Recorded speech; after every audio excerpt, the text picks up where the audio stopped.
kalau kita baca ribuan kalimat-kalimat yang dia cuitkan, kurang lebih 5.000 ya, yang sudah dihapus ada 2.100, kita akan jelas bisa melakukan penegakan diagnosis seseorang ini menderita skizofrenia jelas. Kalau ada orang bertanya kepada saya, mengapa seandainya pemilik akun Fufu Fafa ini adalah memang Gibran Rakabuming Raka, mengapa lolos tes kesehatan pada saat dicalonkan sebagai cawapres waktu itu?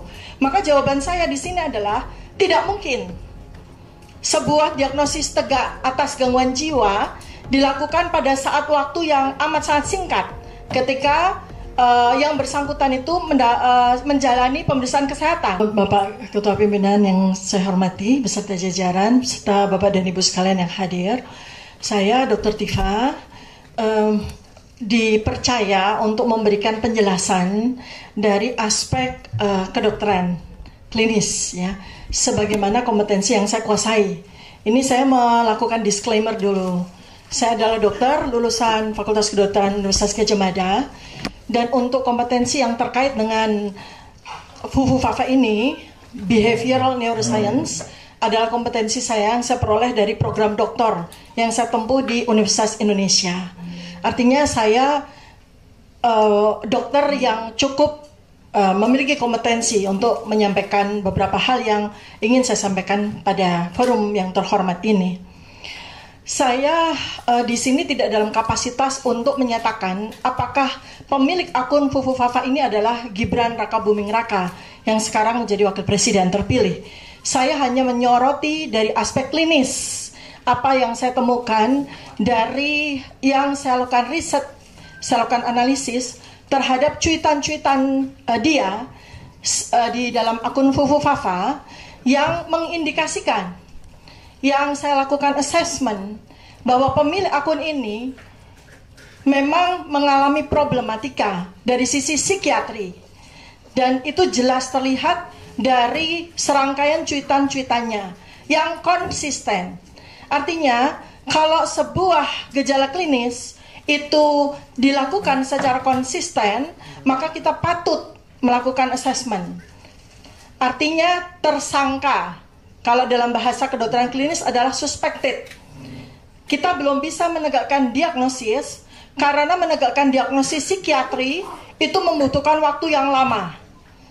Pengamatan, observasi, wawancara itu dilakukan berbulan-bulan untuk bisa menegakkan diagnosis apakah seseorang itu tegak diagnosis sebagai penderita gangguan jiwa atau tidak. Jadi kalau ada orang bertanya kepada saya, mengapa seandainya pemilik akun Fufu Fafa ini adalah memang Gibran Rakabuming Raka, mengapa lolos tes kesehatan pada saat dicalonkan sebagai cawapres waktu itu? Maka jawaban saya di sini adalah tidak mungkin sebuah diagnosis tegak atas gangguan jiwa dilakukan pada saat waktu yang amat sangat singkat ketika yang bersangkutan itu menjalani pemeriksaan kesehatan di rumah sakit yang ditunjuk. Karena pada waktu itu saya yakin bahwa alat yang dilakukan untuk melakukan penilaian kesehatan termasuk kesehatan jiwa itu tidak cukup signifikan untuk melakukan penegakan diagnosis apakah yang bersangkutan mengalami gangguan kejiwaan atau tidak. Nah, karena itu maka saya di sini sampaikan beberapa indikasi saja ya, artinya beberapa indikator dari cuitan-cuitan Fufu Fafa ini yang saya yakin bahwa teman-teman sejawat psikiatri seandainya mereka diberikan kesempatan untuk melakukan assessment, observasi, dan ini sangat mungkin dilakukan. Tidak perlu harus kita bertemu dengan yang bersangkutan dan wawancara, tapi kita melakukan sebuah analisis terhadap tulisan-tulisan seseorang, itu kita bisa membuat sebuah indikator-indikator bahwa yang bersangkutan ini kita bisa teruskan, kita bisa jalankan untuk melakukan pemeriksaan kejiwaan secara lebih lanjut. Saya berikan contoh 2 saja untuk pengetahuan kepada bapak-bapak dan kepada kita semua. Ada 2 yang jelas ini menunjukkan adalah sebuah gangguan jiwa tipe ya, skizofrenia, tipe skizofrenia. ya. Jadi ada satu yang dia cuitkan, yang dia tuliskan, dan ini menarik karena ada waktu-waktu tertentu ya, ketika seseorang itu mengalami gangguan hormonal yang berkaitan dengan psikiatri. Jadi dia menulis tanggal 21 Juni 2014 pukul 23.51. Penderita gangguan jiwa itu susah tidur dan dia mengalami sebuah peningkatan ekskalasi hormonal pada saat justru tengah malam. Jadi aktif-aktifnya itu tengah malam gitu, ya. Nah, dia menulis di sini. Saya lagi membayangkan Prabowo mendaki Semeru. Ya, ini saya buat sebuah analisisnya ya untuk contoh. Jadi terus pas nyampe di puncak dia mengibarkan bendera merah putih. Nah, ini saja sudah menunjukkan inkoherensi, flight of idea yang sangat khas pada penderita skizofrenia. Kemudian dia berteriak, titik kembalilah ke pelukanku, itu flight of idea lagi. Jadi dia membayangkan karena dari konsistensi cuitan-cuitan dia sangat menghina Pak Prabowo ini sebagai seorang duda, cerai, ya, itu dia terobsesi dengan hal tersebut. Bagi dia, posisi Pak Prabowo duda dan cerai itu adalah sesuatu yang hina. Karena itu dia terus-menerus secara konsisten dia tampilkan itu dalam cuitan-cuitannya.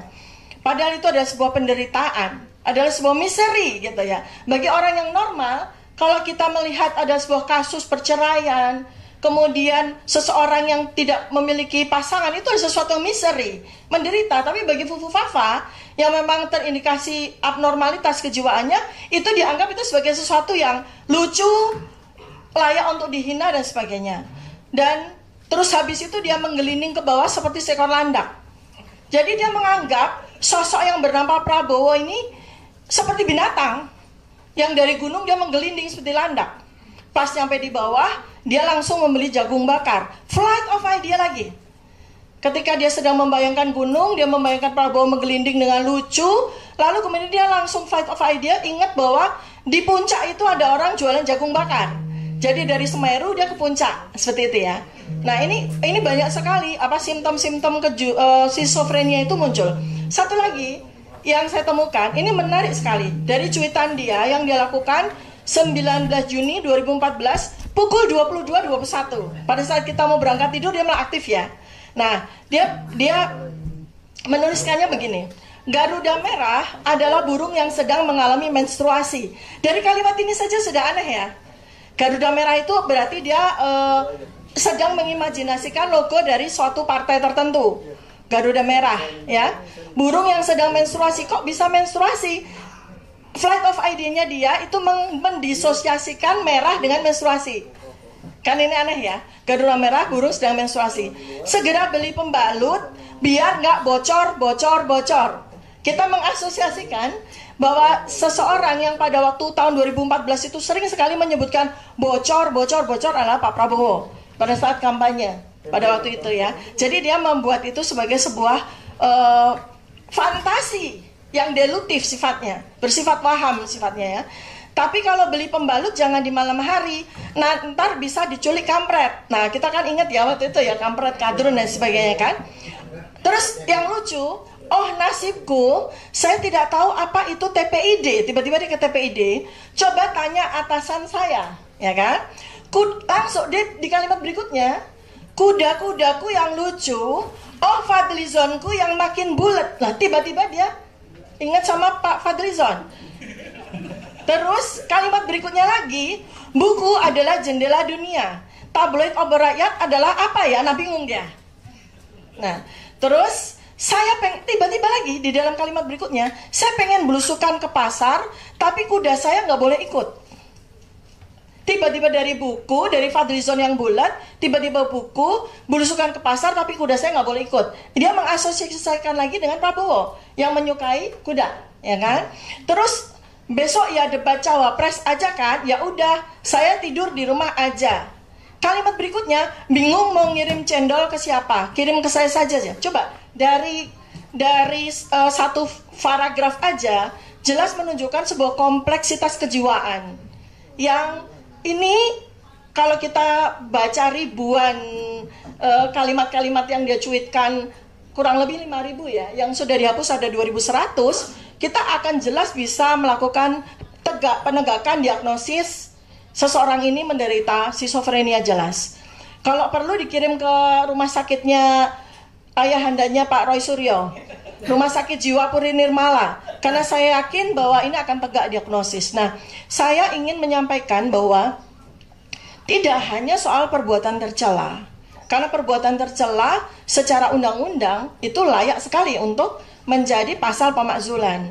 Tetapi buat saya adalah yang lebih mengkhawatirkan lagi, yang lebih bahaya lagi adalah apabila seseorang tersebut memiliki sebuah jabatan yang amat sangat penting bagi kelangsungan dari negara, bangsa, dan keselamatan dari seluruh rakyat Indonesia. Bagaimana mungkin seseorang yang jelas menunjukkan ada indikasi-indikasi mengalami gangguan kejiwaan seperti ini dipercaya untuk membuat kebijakan-kebijakan yang berkaitan dengan keselamatan seluruh bangsa dan negara ini. Demikian Bapak Pimpinan dan Bapak Ibu sekalian, mudah-mudahan bisa menjadi insight. Sebab saya juga tidak mau terlalu panjang, mungkin Bapak dan Ibu akan ada yang ingin bisa disampaikan. Terima kasih. Billahi taufiq wal hidayah. Assalamualaikum warahmatullahi wabarakatuh.